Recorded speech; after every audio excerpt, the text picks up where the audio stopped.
Selamat siang semua. Perkenalkan, nama saya Bernita Mamora. Saya dari Fakultas FK Pendidikan Guru Sekolah Dasar Universitas Samudra.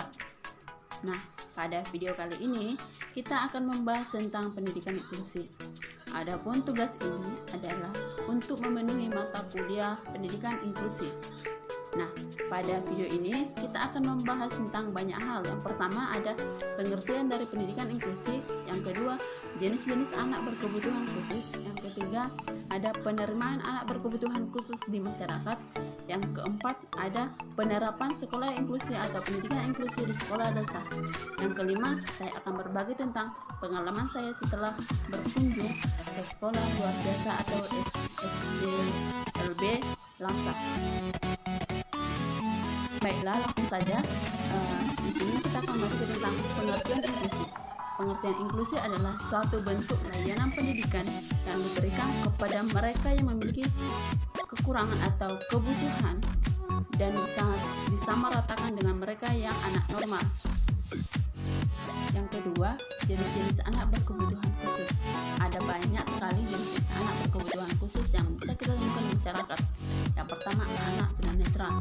Anak tunanetra adalah seorang anak yang memiliki kekurangan dalam hal penglihatan, baik itu secara sebagian maupun menyeluruh.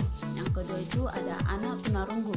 Anak tunarunggu adalah seorang anak yang memiliki kekurangan dalam bidang pendengaran, baik itu sebagian maupun secara menyeluruh. Yang ketiga ada anak tunawicara, adalah seorang anak yang memiliki kekurangan dalam hal berkomunikasi sehingga dia sulit untuk mengucapkan bunyi suatu bahasa. Yang keempat ada anak tunagrahita, adalah seorang anak yang memiliki kekurangan dalam segi mental. Yang kelima ada anak tunadaksa, yaitu anak yang memiliki kekurangan dalam segi alat gerak atau bagian tubuh dia. Baru yang keenam ada autis, adalah seorang anak yang hiperaktif sehingga dia sulit untuk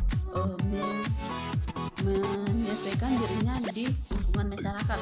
Yang berikutnya ada berkesulitan belajar, yaitu seorang anak yang memiliki kesulitan untuk mengikuti kegiatan pembelajaran, baik itu dalam hal matematika, bahasa maupun bidang lainnya.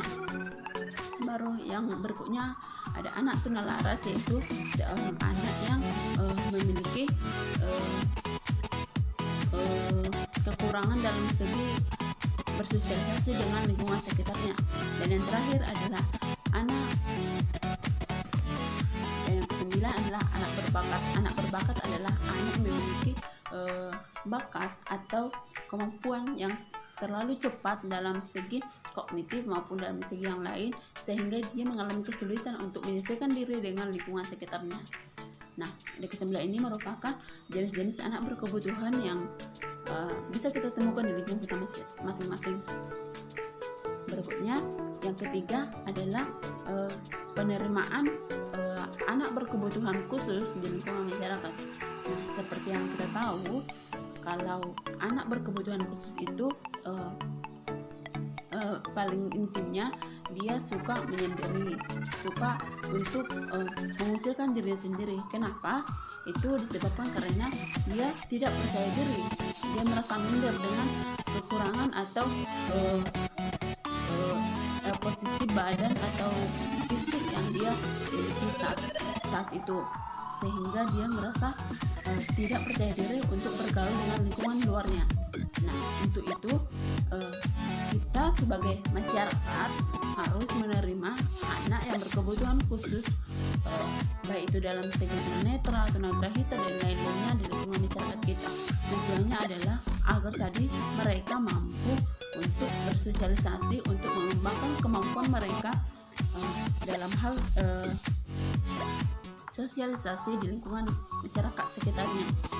Baru yang keempat ada perlunya penerapan pendidikan inklusi di sekolah dasar. Nah, seperti yang kita tahu, minimnya penyediaan sekolah pendidikan luar biasa di lingkungan daerah masing-masing. Untuk itu sangat penting diadakannya penerapan pendidikan inklusi atau sekolah inklusi di lingkungan sekolah. Nah, memang seharusnya anak yang berkebutuhan khusus diterapkan atau ditempatkan di sekolah luar biasa atau SLB. Namun karena tadi kurangnya ketersediaan dari sekolah luar biasa, sehingga anak yang berkebutuhan khusus ini boleh ditempatkan di sekolah biasa dan seperti dikatakan untuk pendidikan inklusif. Nah, kenapa mereka perlu diterima di sekolah biasa? Seperti yang kita tahu, sekolah biasa itu atau sekolah reguler itu ditempatkan untuk mereka anak-anak yang normal. Nah, tujuannya karena anak berkebutuhan khusus juga memiliki potensi dan kemampuan yang akan ditingkatkan. Nah, untuk itu agar tidak menjadi penghalang bagi mereka atau bagi anak-anak yang berkebutuhan khusus untuk meningkatkan potensi yang mereka miliki, ada perlu untuk menerapkan pendidikan inklusi atau sekolah inklusi di daerah masing-masing. Baiklah, yang kelima, yang terakhir adalah saya akan berbagi sedikit tentang pengalaman saya ketika saya mengunjungi sekolah SDLB Angsa. Nah, seumuran saya ini baru pertama sekali saya pernah mengunjungi yang namanya dengan sekolah SDLB atau SLB kayak gitu ya. Nah, pertama kali itu saya sangat ragu-ragu, takut atau gemetar gitu setelah dianjurkan dosen untuk mengadakan observasi ke sana. Kenapa? Karena saya tidak terbiasa dengan lingkungan-lingkungan yang anak yang berkebutuhan khusus.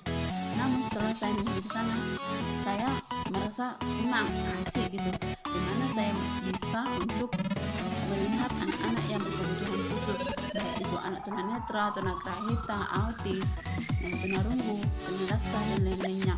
Nah, pengalaman saya di sana, waktu itu saya memasuki kelas 5. Nah, di kelas 5 itu ada 4 murid, yang mana 2 diantaranya cowok, 2 perempuan.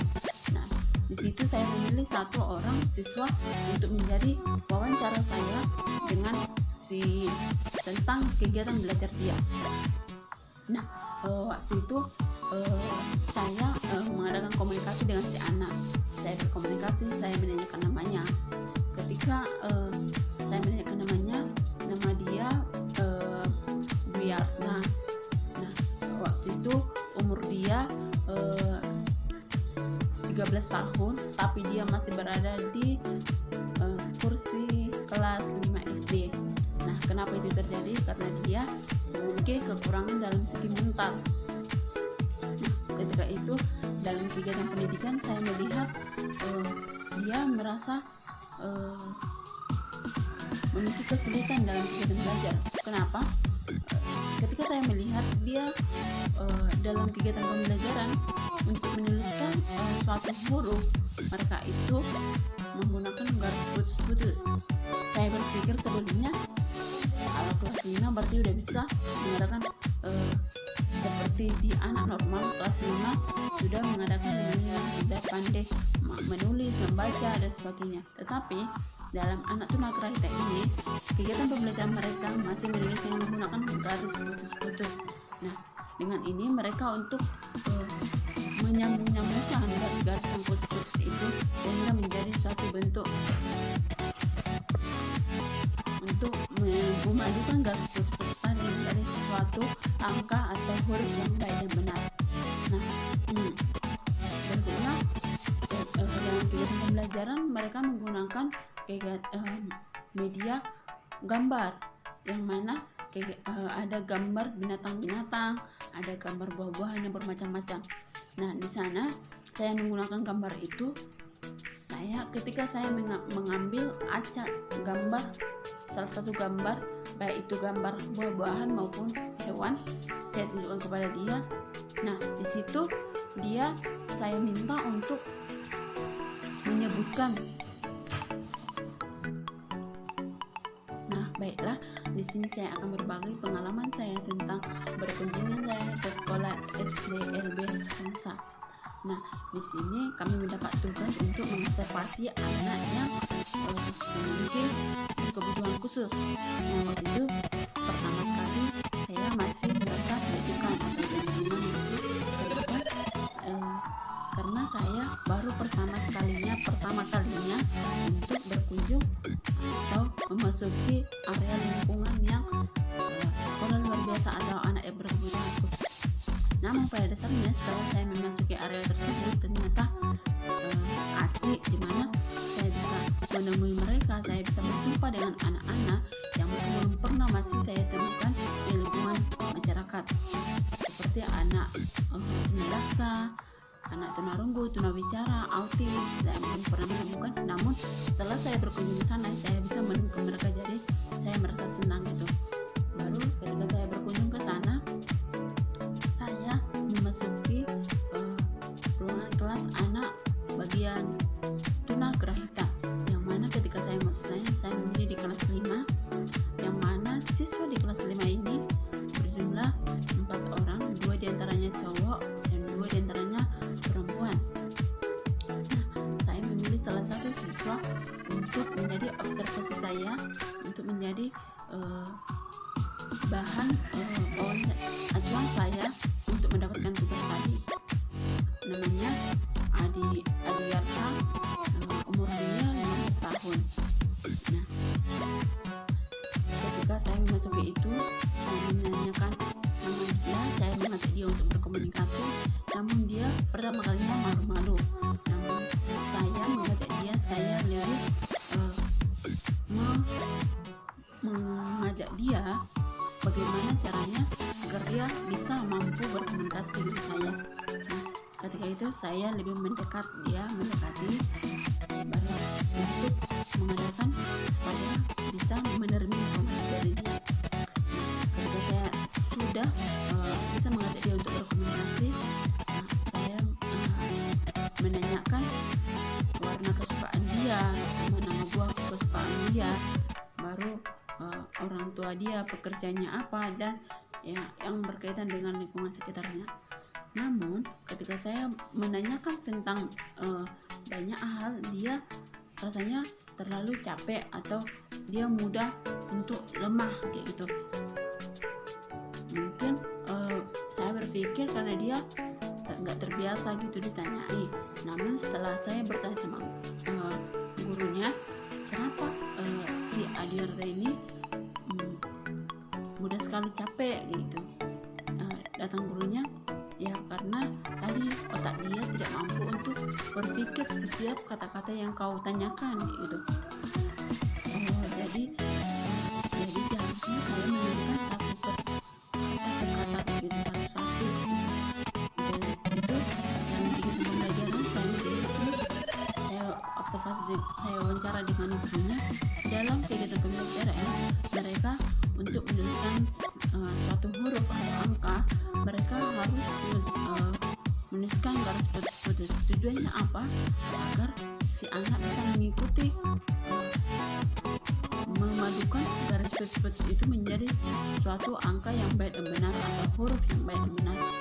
Nah, ini saya heran kenapa? Karena waktu itu dia sudah kelas 5 SD. Ternyata dalam segi kemampuan, anak normal dengan anak tunagrahita sangat jauh berbeda. Yang mana anak normal biasanya kelas 5 SD sudah pandai membaca, menulis dan sebagainya. Tetapi kalau anak tunagrahita ini hanya menuliskan untuk angka saja, dia masih terbata-bata atau dia masih harus menggunakan garis putus-putus sebagai acuan dia. Nah, dalam kegiatan pembelajaran saya menggunakan gambar, yang mana tujuannya adalah dia mengingat itu gambar dari suatu apa gitu. Nah, itu saya meminta kepada gurunya gambar-gambar dari binatang-binatang dan buah-buahan. Dalam gambar buah-buahan ini saya mengambil banyak kartu-kartunya.